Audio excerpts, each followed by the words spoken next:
Tales of the Underworld. Overall, I thought this season was pretty good. I think I liked the Cad Bane storyline a little bit more than the Asajj Ventress storyline, but we'll get to that in a second. But yeah, just starting off with the Asajj Ventress storyline, I thought the opening was actually really emotional. The fact that it picks off after the events of the book Dark Disciple, which I haven't read, but I know the storyline of that. You know, the fact that Asajj Ventress sacrificed herself in order to save Quinlan Vos, and Obi-Wan Kenobi and Quinlan Vos put her body in the burial pool, and she's resurrected by the Night Sisters, and Mother Talzin tells Asajj Ventress that you can either be resurrected and live among the living, or you can stay with us as the Night Sisters, and she chooses to stay among the living. And the fact that she decides to just have a life of being security at a ticket counter booth, you know, is probably not where she was wanting her life to go. And the fact that, you know, she meets the young Padawan, who she eventually figures out is a Jedi on the run, and the fact that, you know, the ticket counter lady, you know, betrays them and tries to out them to the stormtroopers, and they get away. So they're already kind of bonded in the fact that they're Force users, but also the fact that, you know, Asajj Ventress was an apprentice for Count Dooku, and obviously she and Count Dooku, you know, wiped out a lot of Jedi during the time of the Republic. So they kind of already had that tension there, but, you know, since they kind of have to work together in order to find, you know, the path that Quinlan Vos, you know, established in order to get Force users to safety, you know, which was kind of established in Obi-Wan, you know, which was kind of a cool callback to that show. You know, one of the few good things about that show. But anyway, so they're forced to work together, and they're pursued by one of the Inquisitors. And I was kind of hoping that the Inquisitor was going to last throughout the 3 episodes of Asajj Ventress' storyline, but, you know, he gets killed off pretty easily by Lyco, you know, getting stabbed through the back, you know, out of his chest and everything. So I was like,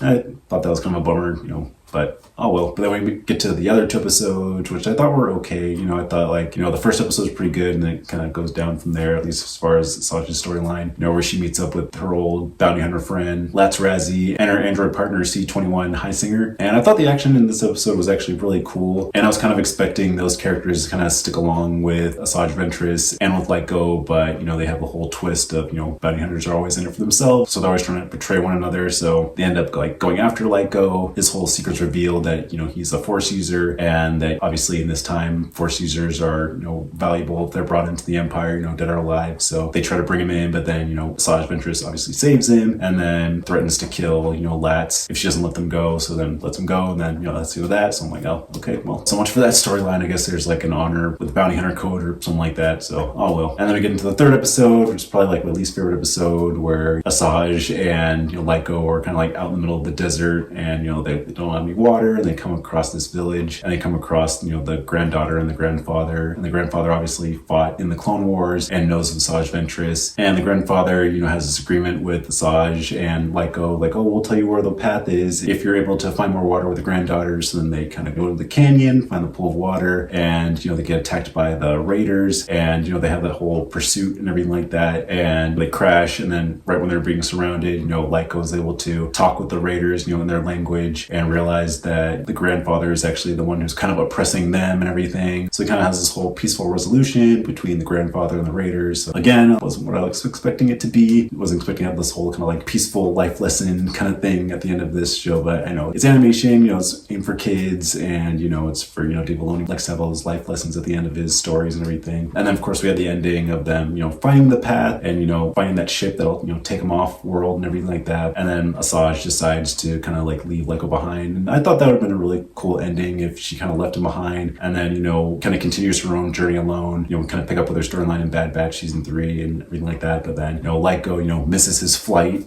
you know, in a way, and decides to, you know, stick with Asajj Ventress and go on the journey together, even though we don't see him at all in the future. So I really thought like he was going to get killed off by like the Inquisitor character, or, you know, another character, you know, at the end of this 3rd episode. But, you know, I guess they decided to become partners in crime and, you know, continue the journey on. So maybe we'll see them again in another show. But I was like, oh well, you know, it's kind of hoping that there'd be an explanation of like why we don't see him in future episodes or series. But, you know, maybe there'll be maybe a 4th season of Tales and we'll see that character again. But oh well. So overall, like, I thought the Asajj Ventress storyline was okay. It started off pretty good, and then it kind of went down. But on the flip side, you know, I really like the Cad Bane storyline. It's kind of the opposite, where I thought like the first episode of him was okay. You know, definitely very kind of like Aladdin inspired. You know, these 2 characters, Colby and Nero, you know, were like, you know, best friends, and Nero kind of like pickpocketers, and then they get recruited by Laszlo to kind of work for him and everything. And of course, you know, things go wrong and they get separated. Nero ends up getting arrested by the authorities, and then Colby goes off with Laszlo and joins joins his gang and kind of go their separate ways. And then we kind of continue with episode 2 where Colby, now,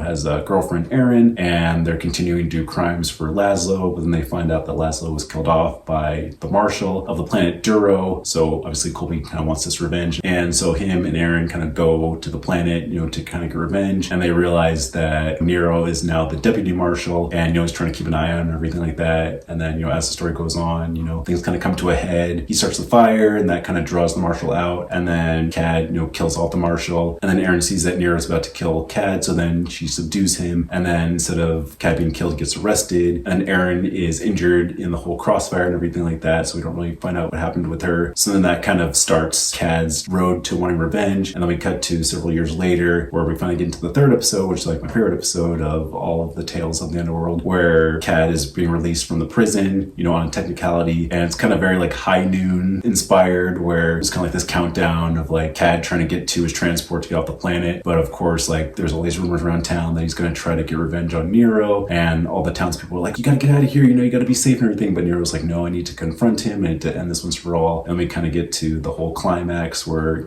it's revealed that Erin died several years before and that, they had a son together, Isaac, and Cad's obviously frustrated about the whole situation and, wants revenge on Nero for everything that went down. So they have their whole good, bad, and the ugly ending where like they have like their hands on their holsters and they're about to fire. And then Nero fires and then Cad fires twice and kills him. And then Cad's like, oh, you took everything from me. And then Nero's like, not everything, kind of turns to Isaac. And then Isaac's like, Papa, tries to comfort his father as he dies. And then, the whole town surrounding him, watching. And then Cad kind of turns away and then starts his life as a bounty hunter and everything, knowing that Isaac's, his biological son and everything, and that he can't be that father figure since he's a murderer and everything. So yeah, I thought it was a really good episode, very emotional, very dramatic. Like my heart was beating towards the very end, pretty much throughout that entire episode. So I was just like, yeah, this is kind of what I wanted the Asajj Ventress storyline to be, at least as far as like the emotion and the tension and stuff like that. But yeah, at least like while I was kind of disappointed with the Asajj Ventress storyline, I was like really happy with the Cad Bane storyline. So it's too bad that, his character kind of has a lame ending in Boba Fett, but well, at least, we still have this really cool moment for Cad Bane in this series, so I thought that was really good. But yeah, overall, I really like Tales of the Underworld. I'm glad that George Lucas's original ideas for, the whole Underworld series were at least able to be explored, at least a little bit in this series, and I'm not sure if we'll get a Tales of the Underworld Season 2 or anything like that. I'm sure we'll probably get another Tales something else or another maybe Tales of the Sith or something. But yeah, overall, I thought it was pretty good. Like I said before, I like the Cad Bane storyline more than the Asajj Ventress storyline. But overall, I really like Tales of the Underworld and like Tales of the Jedi and Tales of the Empire. I just wish we had more.